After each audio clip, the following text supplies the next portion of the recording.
Let's take a look at the relationship between pressure and volume of a gas.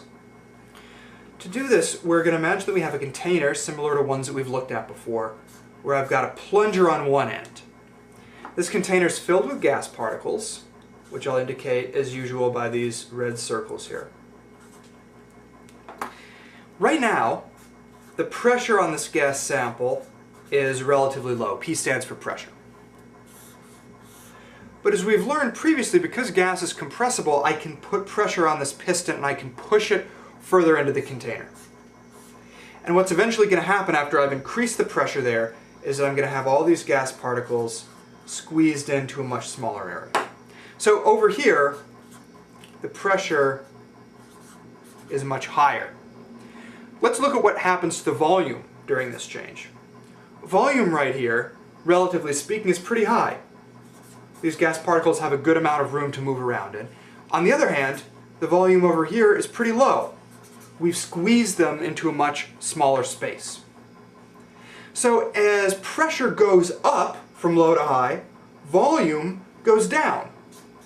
What this means is that the relationship between pressure and volume is an inverse relationship.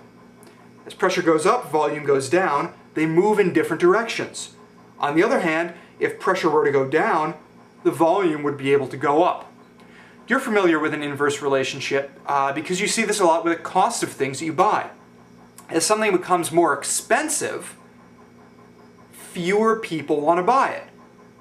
On the other hand, as the price of something lowers, more and more people want to buy it. So that's an example of an inverse relationship too, things moving in different directions. Pressure and volume also move in different directions because they have an inverse relationship. Let's look at how we can actually plug numbers into an equation and use this relationship to solve math problems. The relationship between pressure and volume of a gas is described by Boyle's law, which is named after the scientist who figured out what the relationship between pressure and volume of a gas was. Boyle's law can be stated that P1 times V1 equals P2 times V2. Boyle's law assumes that we have a gas and it experiences some sort of a change. Maybe we increase or decrease the pressure, change the volume in some sort of a way.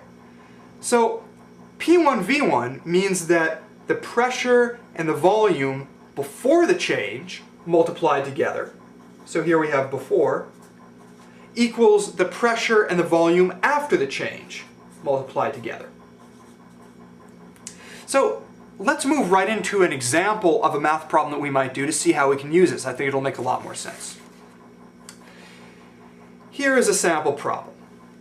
We say here at 1.70 atm, a sample of gas takes up 4.25 liters. If the pressure on the gas is increased to 2.4 atm, what will the new volume be? So as we said before, there's a change that takes place. We increase the pressure. We now want to look at the before of the gas and the after of the gas, figure out which of these variables we need to solve for. Okay. At 1.7 atm, a sample of gas takes up 4.25 liters. So we have the before pressure, 1.70 atm, and we have the before volume, 4.25 liters. We now say if the pressure on the gas is increased to 2.4 atm, what will the new volume be? So we have P2, we have the second pressure after the change, we don't have the volume. So it's going to be V2 that we're going to be solving for. We'll want to rearrange this by moving P2 under this other thing. So we're going to get P1 V1 divided by P2 equals V2. And now let's go ahead and plug in our numbers.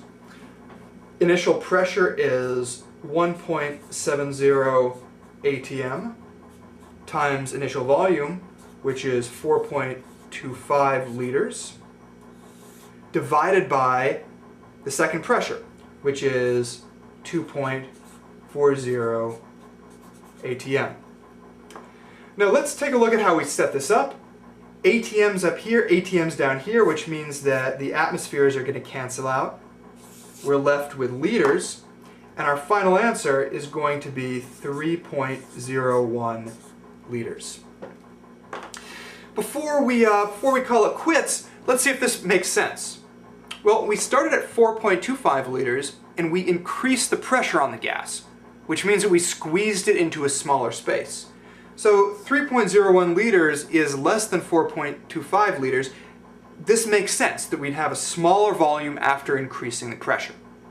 Now, if you need to learn more about Boyle's law, how Boyle figured out this relationship in the first place, or want to look at graphs, or have seen something in your textbook that says P times V equals K, go ahead and look at the more complex Boyle's law video.